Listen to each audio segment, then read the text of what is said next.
Bismillah, alhamdulillah.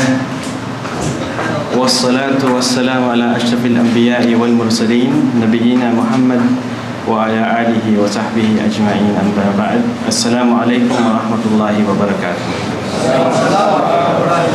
Qudwa bilang katangian ng daya, yung pagiging huwaran. Ibig sabihin, pag sinabi mo, magsala kayo, hindi yung ikaw yung nahuhuli sa sala. Qudwa, huwaran. Sabi mo, bawal yung ganito, bawal yung ganyan, huwag kayong maninigarilyo. Nagtatawa ka sa banyo, naninigarilyo ka. Qudwa, maging huwaran. Isang napakahalagang katangian ng daya upang maging tulay tungo sa mga puso ng mga inibita. Sa pagkakataong ito, ating tatalakayin ang pamagat na makikita nyo sa programa, ang pagmumulan ng basihan, kaalaman sa pagdadawa. Walang iba kundi ang Quran at ang Sunnah. Alam ko na alam nyo ang hadith ni Mu'adh bin Jabal radhiyallahu anhu, na kung saan inutusan siya ni Muhammad sallallahu alaihi wasallam na magpunta sa Yemen. Innaka ta'ati qaumun min ahli kitab. Sinabi ni Propeta Muhammad sallallahu alaihi wasallam kay Mu'adh, ikaw ay patungo sa grupo ng mga tao at sila ay kabilang sa mga ahlul kitab na napapaloob dyan ang mga Hudyo at mga Kristiyano. Kaya dyan sa pagpapaalam sa kanya ni Muhammad sallallahu alaihi wasallam, mayroong paghahanda na ipinapahiwatig kung sino yung mga grupo ng mga tao na iyong haharapin.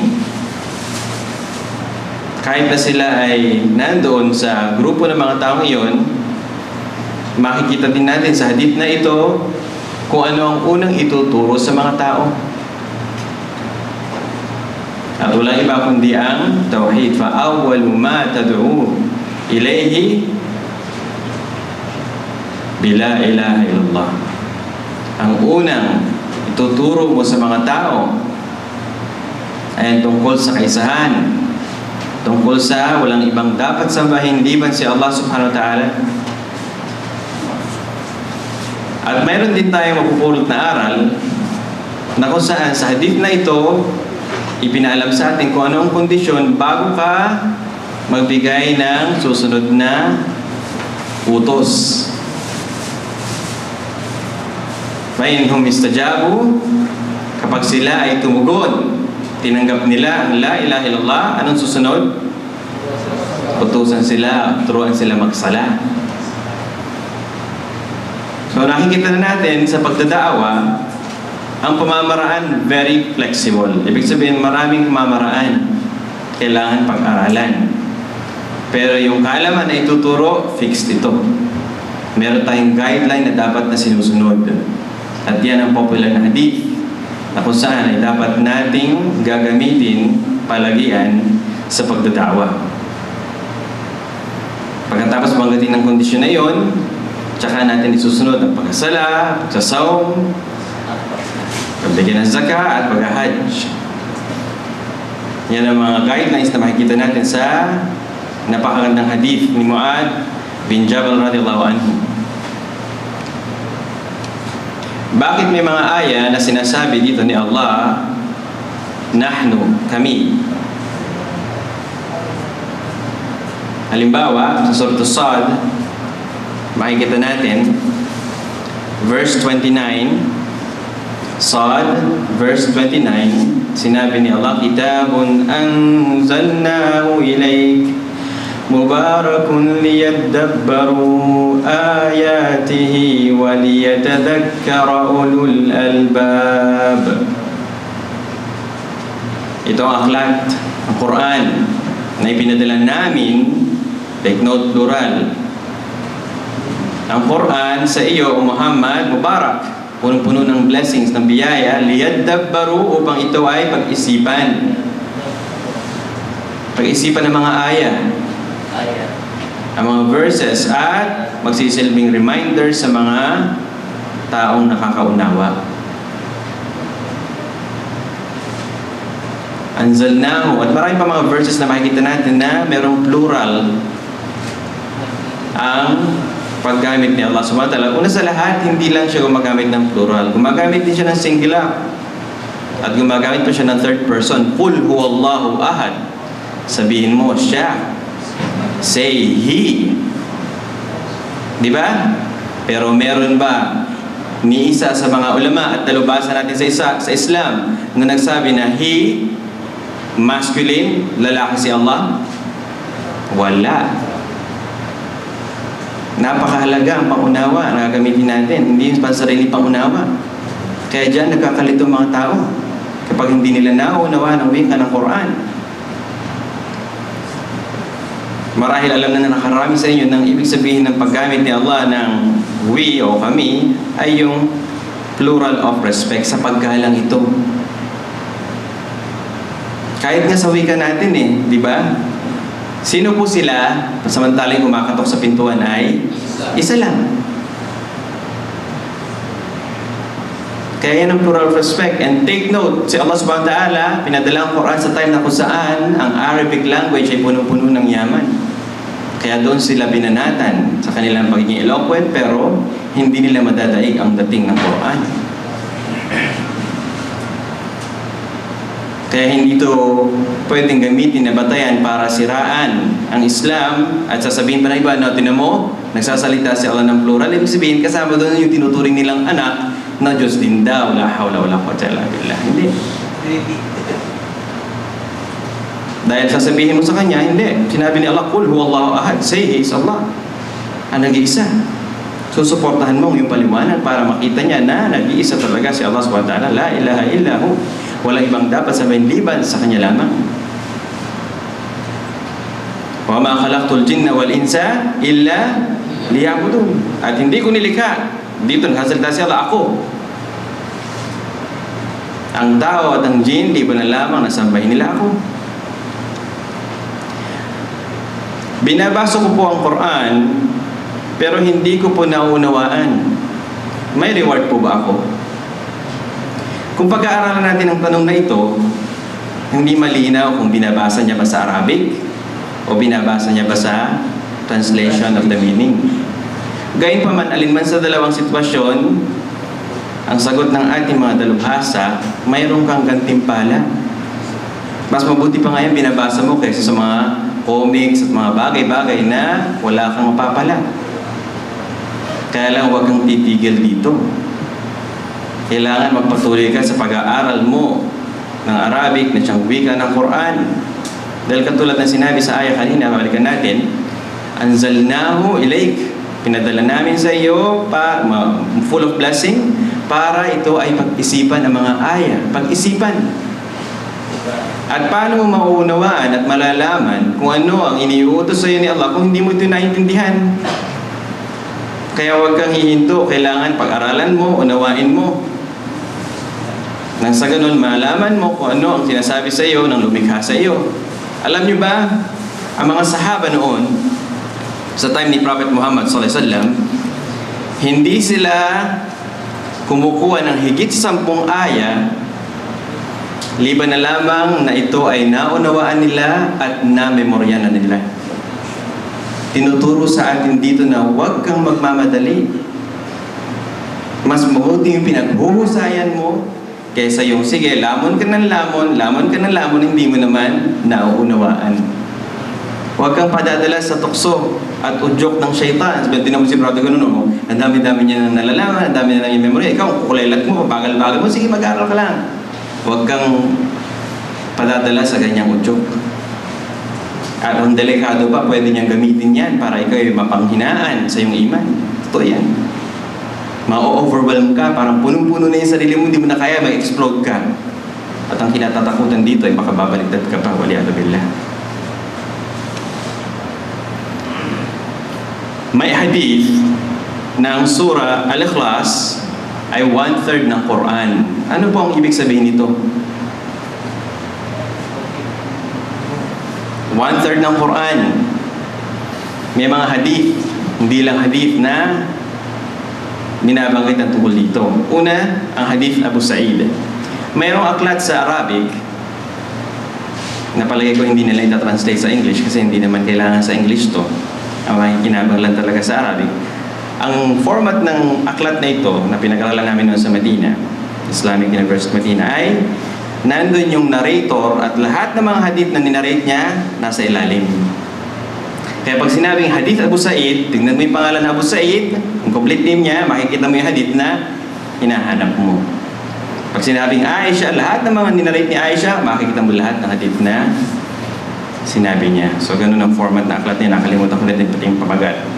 Itong hadith Abu Sa'id, nakasalaysay dito na may isang sahabi na inobserbahan niya ang kapwa sahabi na isang gabi, at yung sahabi na iyon ay nagtahajjud, nagdasal ng qiyamul layl sa gabi, at wala siyang ibang binasa kundi ang Suratul Ikhlas. Qul huwallahu ahad, Allahus samad, lam yalid wa lam yulad wa lam yakul lahu kufuwan ahad. Yun lang. Magdamag hanggang gabi. Kaya yung nakarinig, kinabukasan, kinaumagahan, nagpunta kay Propeta Muhammad sallallahu alaihi wasallam, tinanong niya. Kaya sabi niya, parang tamad-tamad naman ng kapwa sahay, parang minaliit niya pa eh. Tataka siya bakit yun lang binasa niya. So, nung binanggit niya ito kay Propeta Muhammad sallallahu alaihi wasallam, sabi niya, Qul huwallahu ahad, thuluthul Quran. Ang Suratul Ikhlas ay 1/3 ng Quran. Isa pang hadith tungkol naman sa narration ni Abu Darda. Punta mo natin kay Abu Hurairah. Si Abu Hurairah, yung hadith na tungkol sa sinabi niya, tungkol sa 1/3 ng Quran, sinabi ni Propeta Muhammad sallallahu alaihi wasallam, magsitipon kayo. Siyempre, mga sahaba, excited sila. Meron akong i-recite sa inyo na katumbas nito ay 1/3 ng Quran. Naghintay yung mga sahaba sa labas ng bahay ni Propeta Muhammad sallallahu alaihi wasallam. Paglabas niya, binasa niya ang Suratul Ikhlas. Bumalik ulit sa loob ng bahay si Propeta Muhammad sallallahu alaihi wasallam. At nag-isip ang mga sahaba, sabi nila baka merong revelation na nagaganap. Maghintay lang tayo. Paglabas ni Propeta Muhammad sallallahu alaihi wasallam, hindi ba sinabi ko sa inyo na may ituturo ako sa inyo na 1/3 ito ng Quran? Sinabi niya, Qul huwallahu ahad. So yun ang mga hadith na tinutukoy dito. At ang question, anong ibig sabihin ng 1/3 ng Quran? Walang ibang ibig sabihin nito kundi ang gantimpalang makakamtan mo ay 1/3 ng Quran. Kasi may mga brothers tayo na pag-unawa nila sa hadith na ito, ay ba 1/3 lang pala, iti tatlong Qul o Suratul Ikhlas, nabasa ko na ang Quran. Di ba? Eh paano yung iba? Ang dami-damang marami iniuutos sa atin si Allah sa ibang mga verses, sa ibang mga surah na dapat nating malaman at pag-aralan. So kung mali pang unawa, delikado ka.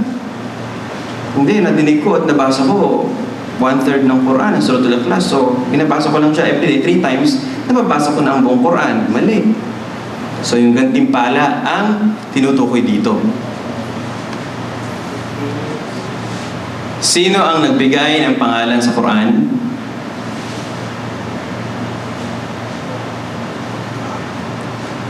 Meron kasing brother na nagtanong, nabasa niya daw kay Abu Bakar, si Abu Bakar nabigay, nagulat siya.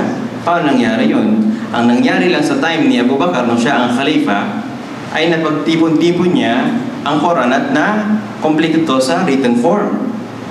Dahil pinapatay na yung mga tao, nagkaroon ng malaking fitna.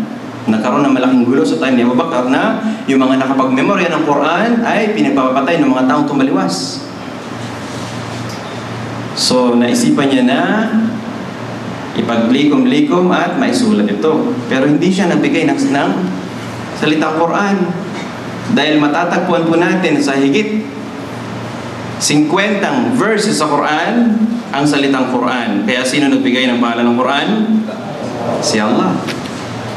Sa Suratul Baqarah verse 185, Shahru Ramadan alladhi unzila fihi al-Quran. Yan ang Ramadan na kung saan ipinalad dito ang Quran. An-Nisa verse 82. Al-A'raf, verse 204. فَإِذَا قُرِئَ الْقُرْآنُ فَاسْتَمِعُوا لَهُ وَأَنصِتُوا لَعَلَّكُمْ تُرْحَمُونَ. Kapag binasa ang Quran, maging alisto kayo. Makinig kayo ng gusto. Marahil kayo ay makakatanggap ng awa ni Allah. Kaya pag sinabi makinig kayo, hindi lang yung tenga gumagana. Yung unawa mo. At magre-reflect ito sa pagsunod kung ano man ang iniutos sa iyo ni Allah subhanahu. Hanapin nyo, mahigit 50 verses yan. Doon sa index ng mga may translation of the meaning of the Quran, makikita nyo po lahat doon. Kaya yan ang kasagutan sa tanong na yan. Kung ang Quran ay hindi nilikha, bakit may hadith na salungat dito? Isang mabigat na kaalaman sa akida, kapatid. Akida na kung saan ang Quran ay dapat na pinaniniwalaang hindi nilikha.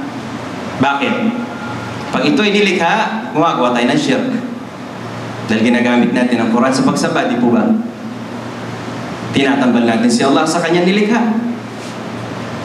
Ang Quran ay part ng kaalaman ni Allah subhanahu wa ta'ala. وَمَا أُوتِيتُكُم مِّنَ الْعِلْمِ إِلَّا قَلِيلٌ.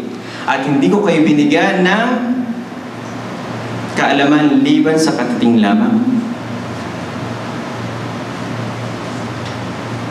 Bago natin magpatuloy, naalala ko yung hadith ni Abu Darda.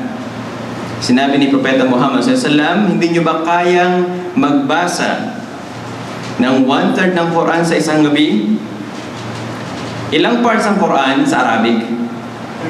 30 parts. Kaya tingnan nyo, kung kada isang araw nababasa mo yung 1 part na binubuo ng 20 pages sa Arabic, ha? Yung printed ng Madina Printing Press, 20 pages, mawawakasan mo ang Quran kada buwan.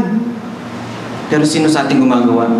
Tatapos na Ramadan, nandun na yung Quran sa cabinet, inaaligabok na. Hindi ba ninyo kaya magbasa ng 1/3 ng Quran sa isang gabi? Yung mga sahaba nagtaka, paano namin magagawa yun? Mabigat yun. 10 juzo. Ibig sabihin, 10 parts ng Quran, 10 times 20, 200 pages ang gabi. Eh sa Ramadan nga, sa Makkah at Madina, 1.5 juzo. Halos 2 hours mahigit.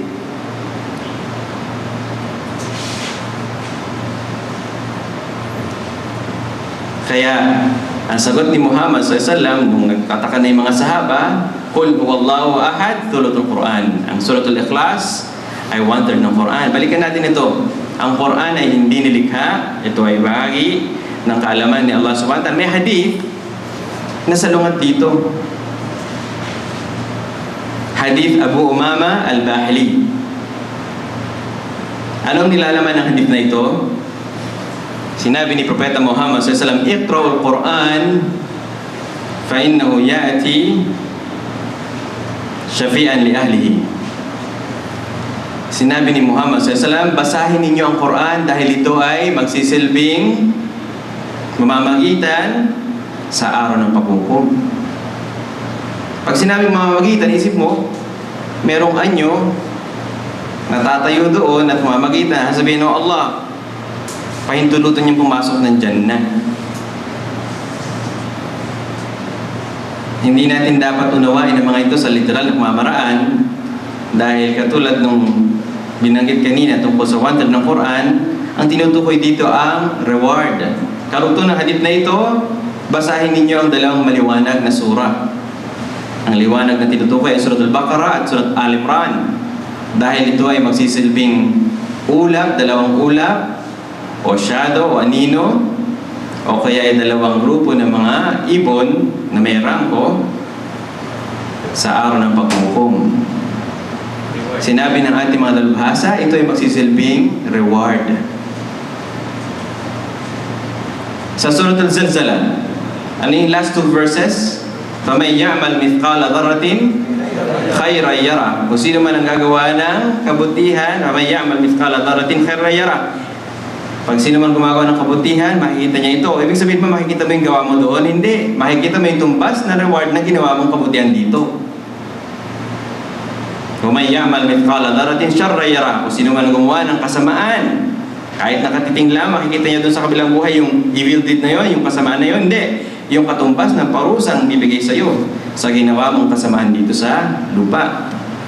So yan ang ibig sabihin. Ibig sabihin, walang salungat. Malinaw na ang salita ni Allah, ang Quran, ay hindi nilikha. Balikan natin yung hadith ni Mu'adh bin Jabal, na kung saan ang unang ituturo ay ang tawhid. Ang kaisahan ni Allah subhanahu wa ta'ala. At walang pagmumula ng kaalaman tungkol sa tawhid, kundi ang Quran at ang Sunnah. Ang Quran, kagaya ng ating nilinaw kanina, ay hindi nilikha.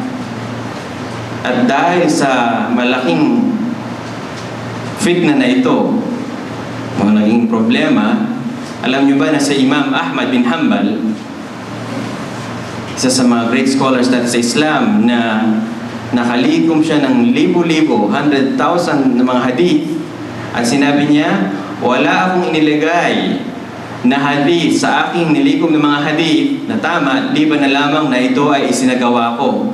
Kahit nga yung paghihijama na nagbayad si Prophet Muhammad na 1 dirham yata yun, kung maalala kong tama, ay ginawa ko din. Sino sa inyo nakapaghijama na dito? Asa kamay? Ako hindi pa rin astagfirullah.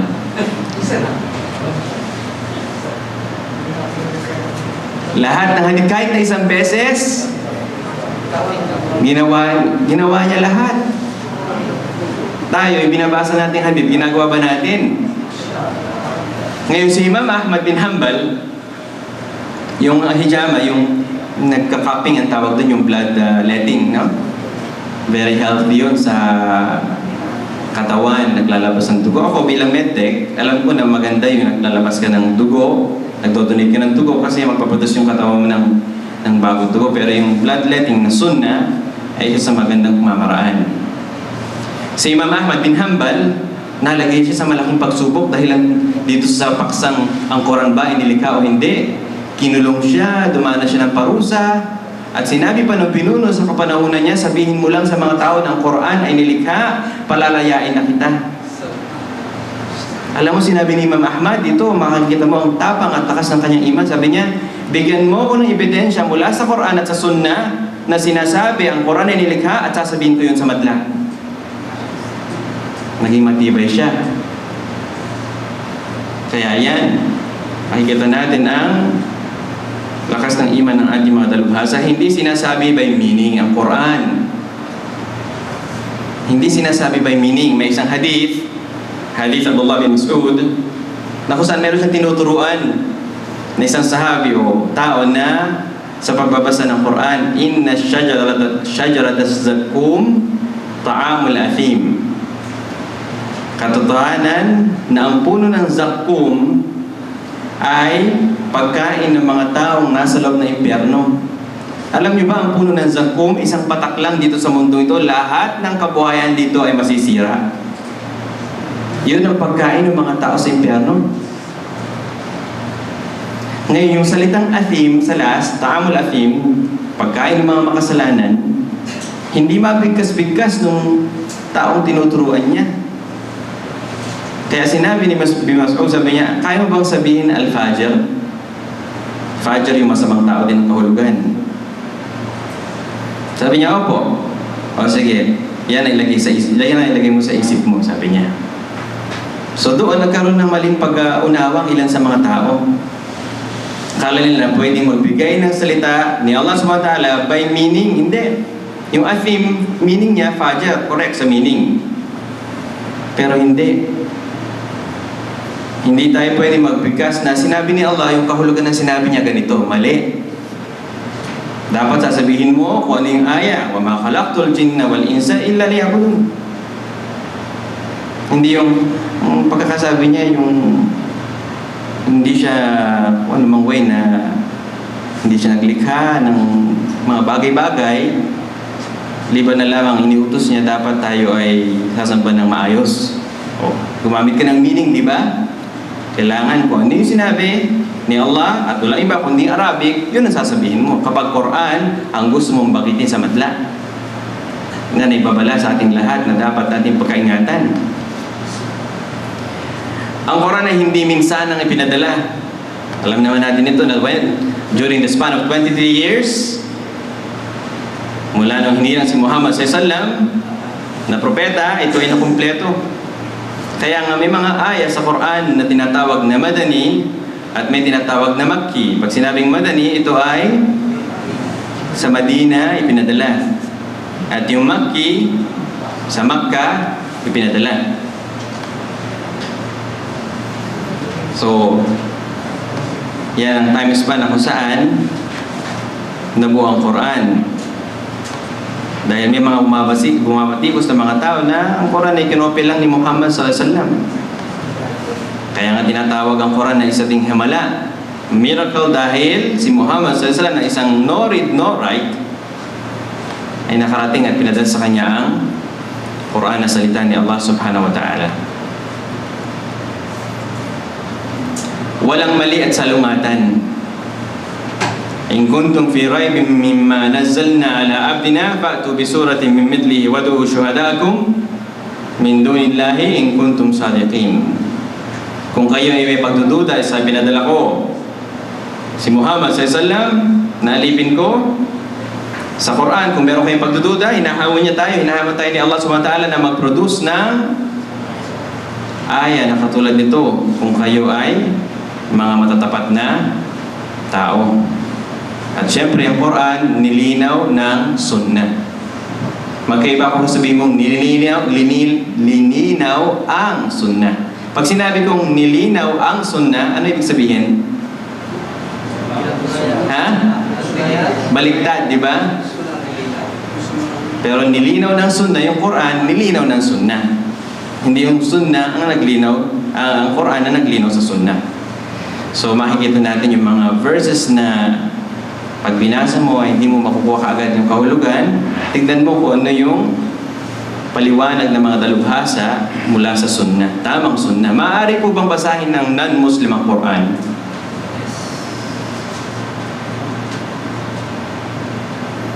Kung ang Arabic na Quran ang ipababasa mo sa kanila ay hindi po pwede. Innamal mushrikuna najas. Sinabi nila sa Quran na mga nagsishirk ay najas.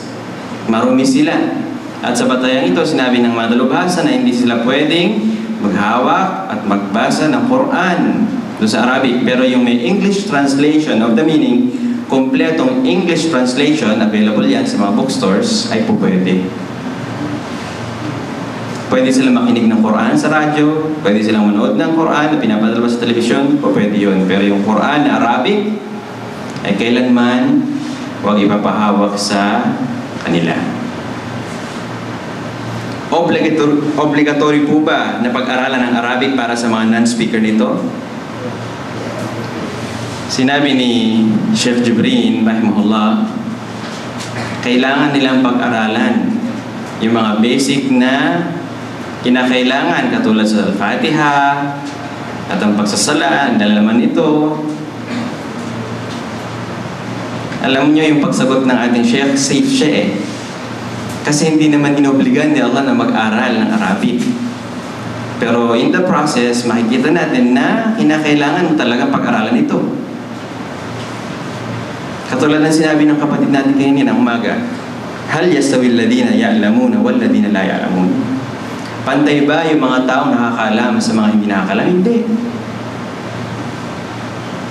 Kaya nga nabanggit na natin kanina na ikaw kapatid bilang daya, hindi ka kabilang sa mga karaniwang tao.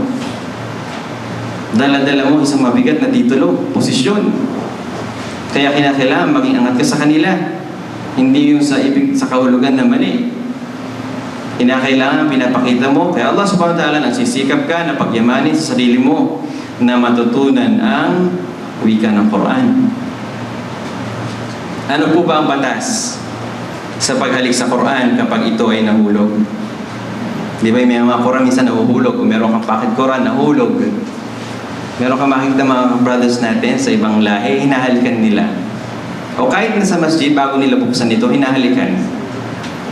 Tinataktak pa sa ulo, Sinabi ng ating mga dalubhasa, wala pong batayan mula sa tamang sunna na ito'y ginawa ni Muhammad SAW kahit ng mga sahaba. Pero hindi natin sasabihin haram, huwag lang sasabihin sa mga tao na ito ay sunna. Yan ay napakahalaga. Tingnan nyo, daiya ka.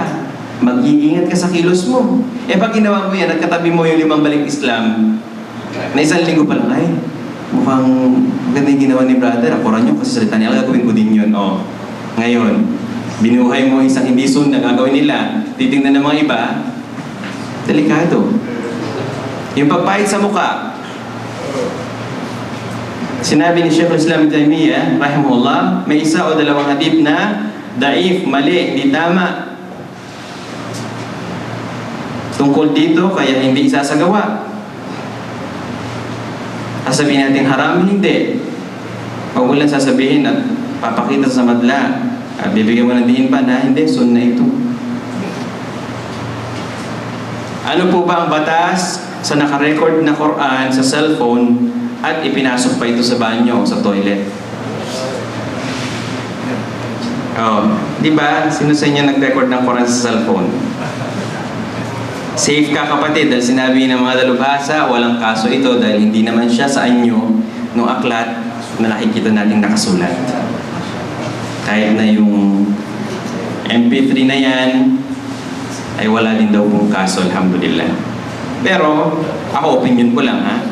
Kung talagang gusto mong pagyamanin sa sarili mo, yung tinatawag na wara, yung takot kay Allah SWT, maaaring pwede mong isama yan. Dahil gusto mong igalang. Although alam na natin na sinabi ang fatwa, pero tingnan natin kasi minsan may mga ways na ikaw mismo sa sarili mo ang magpa-practice para lang maipakita mo ang paggalang mo kay Allah Subhanahu wa Ta'ala. Wallahu Ta'ala alam. Ano ang gantimpala sa nakapagmemorya ng Quran? Marami. Isa na dito, ang hadith na kung saan nasa collectionist si Sheikh Al-Albani sa Silsilatu Sahiha, sasabihin sa taong nakapagmemorya ng Quran o yung maraming na memorya sa Quran sa araw ng paghukom, iqra, warqa. Basahin mo ang Quran at aakyat ka ng antas. At ang lugar mo ay dun sa dulo ng ayang masasabi mo.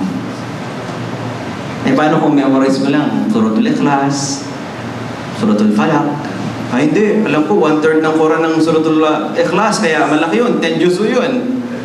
Hindi po, reward yun, ha? So, hanggang saan ka lang? So, kanina yung anak ng imam ninyo dito, yung Egyptian ba yun? Kausap ko nung chinecheck ko yung papers ninyo. Anas? Inshallah, memorize niya ang Quran. Tapos, pinakita niya sa akin, meron siyang daladalang booklet na palagi niya dinadala.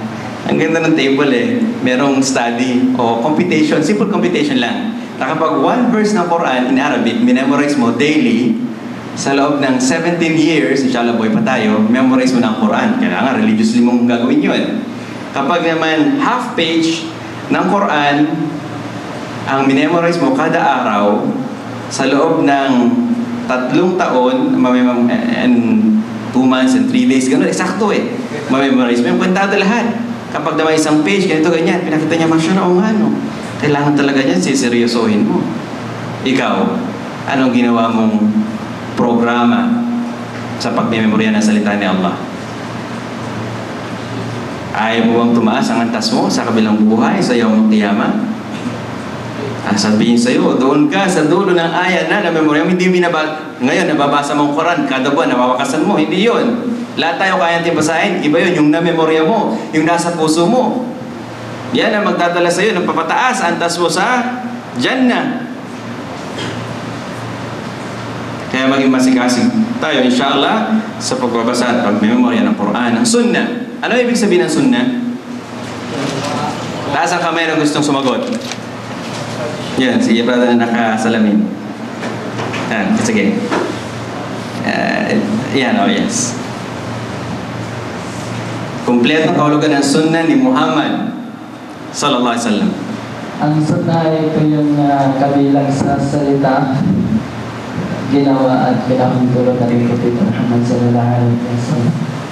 Kulang. 3 lang ang kanyang sinabi. Sino gusto sumubok? Ibang mga kamay naman. Salamat kapatid. Jazakallah khair. Yung nasa harapan mo. Okay, yes. Ang Sunnah, ito ang legal ways of tradition ng Prophet Muhammad. Pero ang Sunnah ay 4 na klase. Opo. Ito ang actions niya. Ito ang tinatawag na sayings niya. Okay. Actions. Actions sa gawa, salita, and then Approval and disapproval. approval and disapproval, and then 4 yun bro. kulang. Approval and disapproval. Tahimik. Jazakallah khair. May Allah reward you for that. Another trial. Brother. Sila nagtanong din po, yung hindi niya kinoment po. Ibig sabihin, tahimik siya sa... Actually, isa yun eh. Yung approved and disapproved, isa yun. So, tatlo lang yun. Actions, sayings, approved and disapproved, isa yun. Dalawa pa. Ito complete doon na, Ustaz. Ha? Ikaw sa akin, Ulitin. tatlaw, Ha? huwag na lang kasi Sandali muna. Tingnan natin kung may pa mga kamay. Okay, sa likod. Ay, yun yung pinag-usapan namin dito kanina. Hindi ba natidinig dyan ng ano? Oh. Sige, balikan natin si brother. Oh. Yung sinabi at ginawa. Sinabi, ginawa. Sinabi, ginawa, pinahintulutan at yung kanyang karakter. Karakter. Be specific. Yung dalawa, ano yung karakter?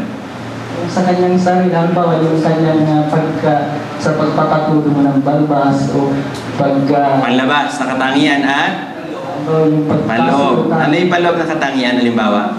yung kanyang attitude. Attitude. Oh. Allahu Akbar. Takbir. Kunin mo ito. Tama. 5 ang tatandaan ninyo na nilalaman ng kumpletong kahulugan ng sunnah ni Muhammad sallallahu alaihi wasallam. Jazakallah khair. Salita, gawa, katangian, panlabas at panloob. Panlabas, kayong balbas, tangkad, lapad, kulay, etc. At panloob, yun na yung mga internal character siya, yung malumana, yung mga napag-aralan natin mga katangian. At yung sinang-ayunan o hindi niya sinang-ayunan. Isa sa popular na halimbawa dyan, yung pagkain ng bayawak. Nakita niya yung mga sahaba kumakain ito, hindi niya sinabi, uy, bawal yan. Hindi. Silent siya. So, sinang-ayunan, kasama ito sa sunnah. Tandaan na yan ang kahulugan ng sunnah. Ano naman ang hadith al-Qudsi? Ang hadith al-Qudsi ay hindi natin dinidifferentiate sa hadith dahil hadith ito. Ang hadith al-Qudsi ay dinidifferentiate natin sa Quran. Ang Quran, kinakailangan nasa state of purity ka bago mo ito hawakan at basahin, hindi po ba? Ang hadith al-Qudsi hindi na kailangan. Ang Quran ay binabasa natin for worship. Sa sala. Pero ang hadith al-Qudsi hindi po. At ang Quran, qala Allah, sinabi ni Allah. Pero ang hadith al-Qudsi, sinabi ni Muhammad na sinabi ni Allah subhanahu wa ta'ala. So yan ang mga main differences ng hadith al-Qudsi para ma-distinguish natin between that at ng Quran. Ang sunnah ay pwedeng sabihin by meaning. In contrast to the Quran, kasi pag di mo naalala yung hadith, meron akong nabasang hadith na sinabi ni Muhammad SAW na sa ganitong kahulugan, yun po, pwede po ito. Pero ang aya, kung hindi mo alam yung aya, sorry bro, hindi ko nakapisado yung verse eh. Ang sunnah ay paliwanag sa Quran. Ang tafsir, ang nilalaman ng tafsir ay both Quran and sunnah. Kaya mga dalubhasa natin sa tafsir, in fact, alam nyo, ginamit ang wika ng Arabic para sa pagpapaliwanag ng Quran. At yan ay napakahalaga. Dahil napakaraming mga sentence format sa Quran na kung hindi mo maintindihan ng Arabic grammar ay malilito ka. At syempre, ang sunnah ay merong hadith na sahih at da'if. Malino naman sa atin ang Bukhari, ang Muslim. Mga top 2 na pinagkukuhaan natin ng mga tamang hadith at ang mga daif na hadith, kung ito ay merong sumusuport ng tamang hadith, walang problema. Pero kung isa siyang daif at wala nang sumusuport ng tamang hadith, hindi ito dapat isasagawa. Kung merong kapupulutang mabuti, pwede sabi ng mga dalubhasa na banggitin mo, halimbawa sa lecture, sa sharing, pag ipapaliwanag mo na ito ay hadith. Halimbawa, sinabi ng mga tao na ang pag-asawa ay kalahati ng iman. Sahih o daif? Daif ang hadith na yan. Pero hindi sabihin, hindi pala mag-aasawa, mali. Dahil makikita natin sa aya, litaskunu ilayha, para magkaroon kayo ng kapayapaan sa asawa ninyo. Oh, baka kayo nagdudulot ng kasiraan, hindi kapayapaan. Delikado yan. Ang Quran, sa bawat letra ng Quran ay merong hanggang timpala na dinodoble-doble hanggang 10 beses. Yudha'ifullahu liman yasha, at dodoblehin pa nito ng higit sa gusto ni Allah subhanahu wa ta'ala. Gayun din ang Quran, isa sa magandang makakamtan mo kapatid kapag pinag-usayan mo ay ang sinabi ni Muhammad SAW, khairukum man ta'allama al-Quran wa 'allama. Ang pinakamahusay sa inyo ay siya na pinag-aralan ng Quran at tinuturo ito. Tignan niyo, napakaraming mga hadith na naghihikayat sa atin na pag-aralan ng Quran, pero nasaan ang effort natin? At ang sunnah, pati ang Quran, kinakailangan ng isang mahalagang puntos.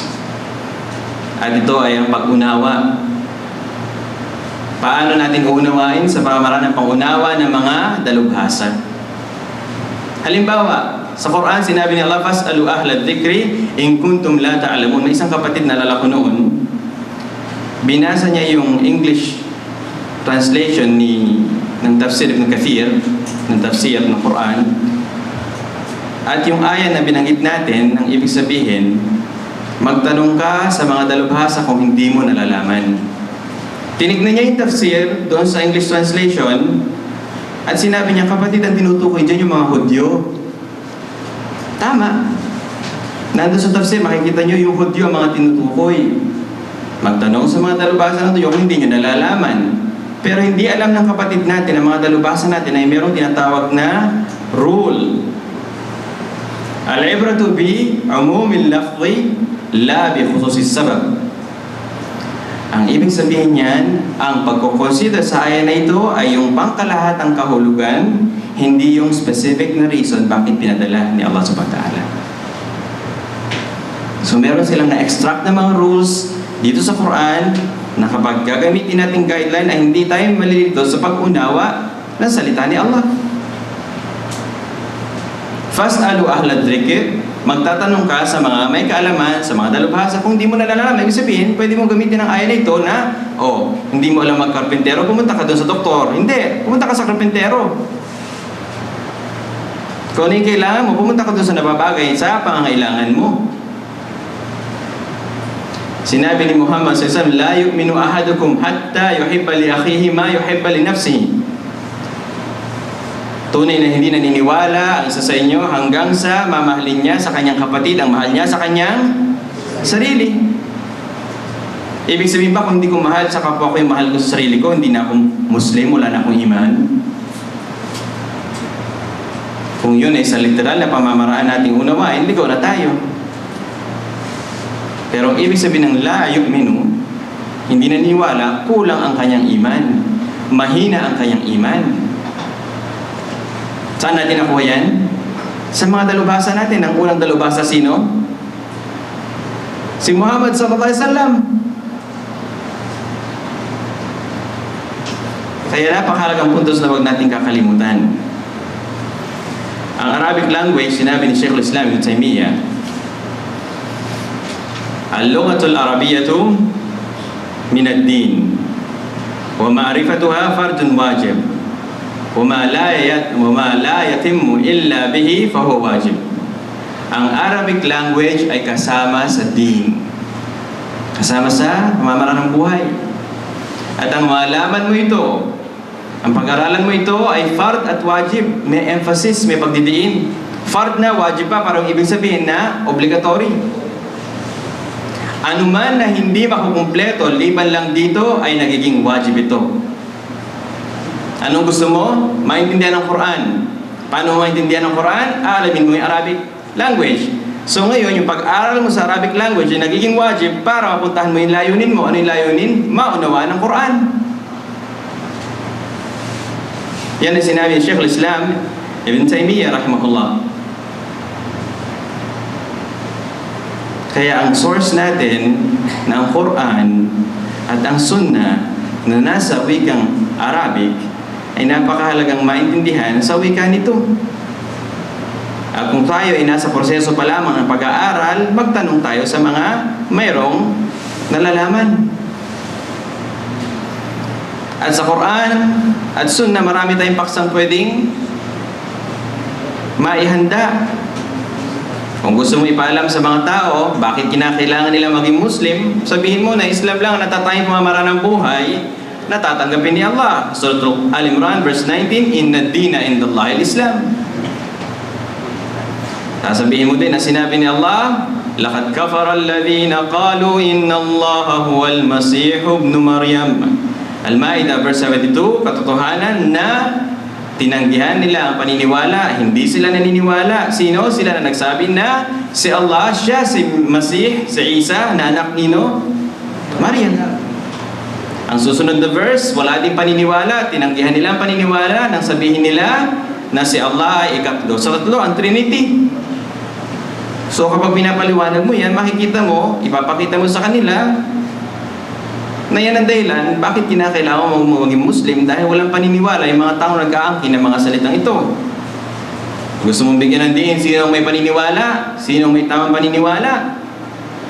Describe mo ngayon yung mga descriptions ng mga walang paniniwala, at napakarami nito sa Quran. Gumagastos sila upang iligaw mga tao sa maling daanan.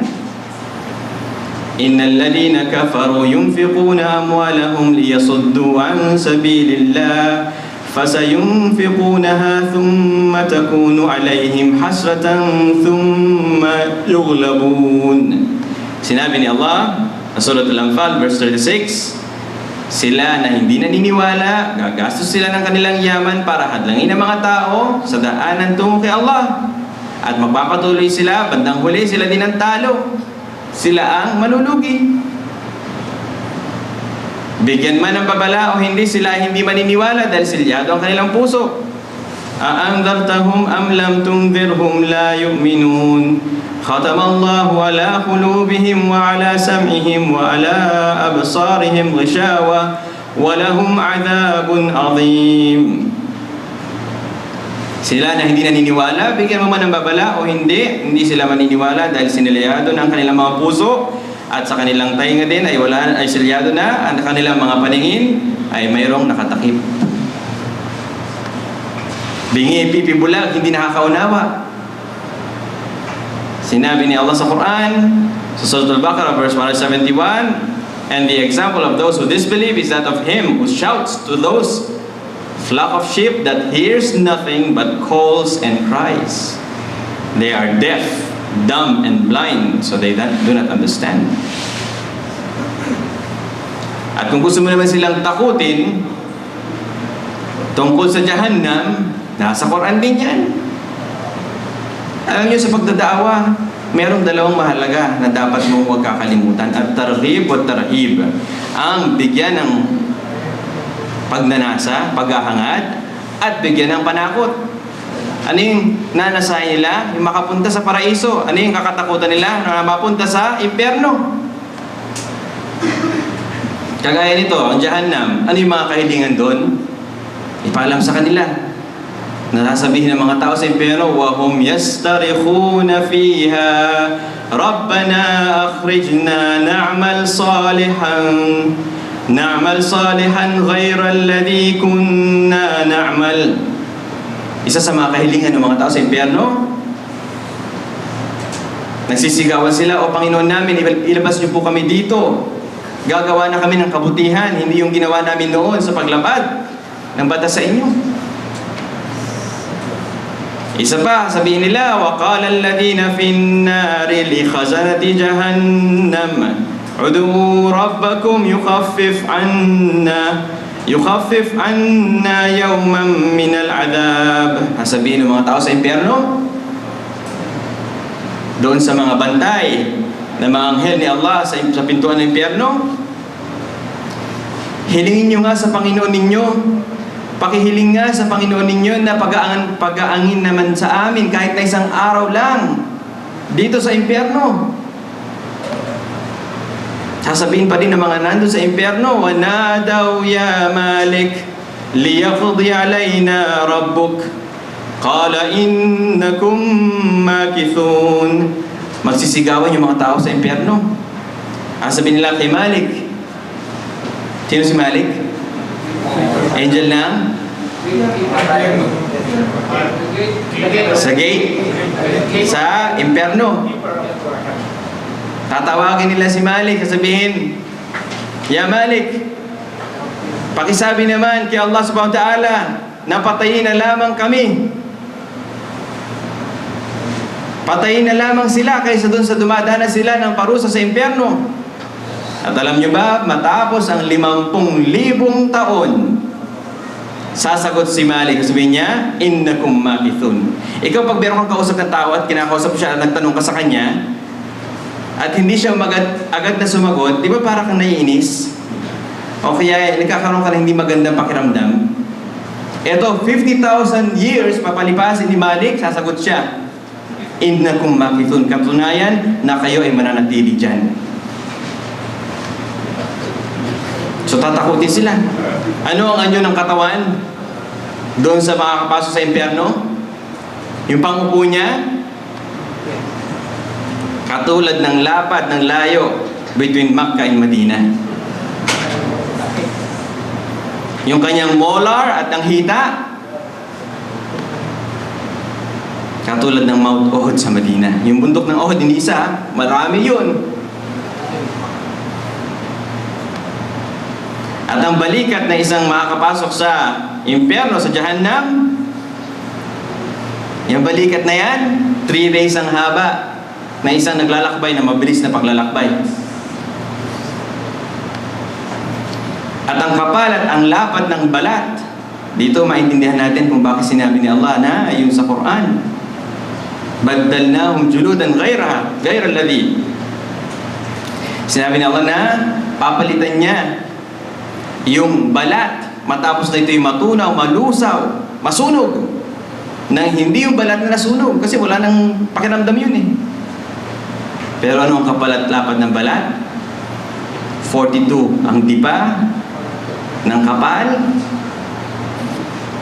Ngayon magagawa tayo ng 42 na brothers, magdudugtong-dugtong tayo. Pero yung dipa na pinag-uusapan sa kabilang buhay, hindi yung dipa na alam natin ngayon. Yan ang kapal at ang lapad naman 70 ang dipa upang iparamdam sa kanila ang parusa bakit nila nilabag si Allah dito sa lupa. So marami kang pwedeng pag-usapan, kapatid. Wa fi anfusikum afala tubsirun, isang aya, pag-uusapan mo na ang buong katawan. Namamangha tayo ngayon sa technology, laptop, cellphone, etc. Pero sa sarili natin, hindi natin tinitingnan paano yung puso tumitibok na walang hinto.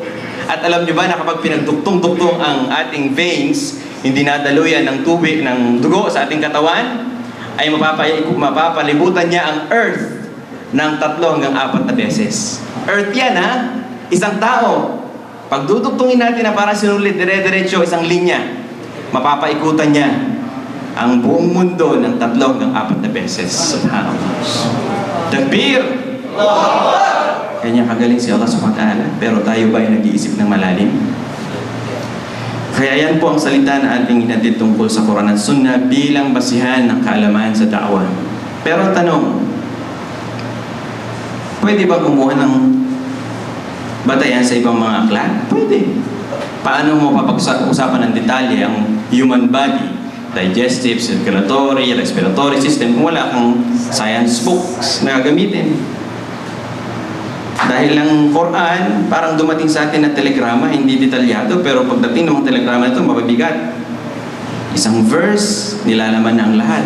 Gusto mo ng detalye, kunin mo yung mga ginawa aklat sa labas, para ipambulat sa mga tao, sa mga inibitahan na ganyan, si Allah SWT na karapat dapat sambahin at wala na iba.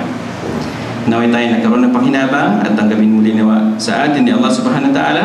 Subhanakallahumma wa bihamdika nashhadu an la ilaha illa anta nastaghfiruka wa atubu ilaik. Assalamu alaikum warahmatullahi wabarakatuh. Yes. Allah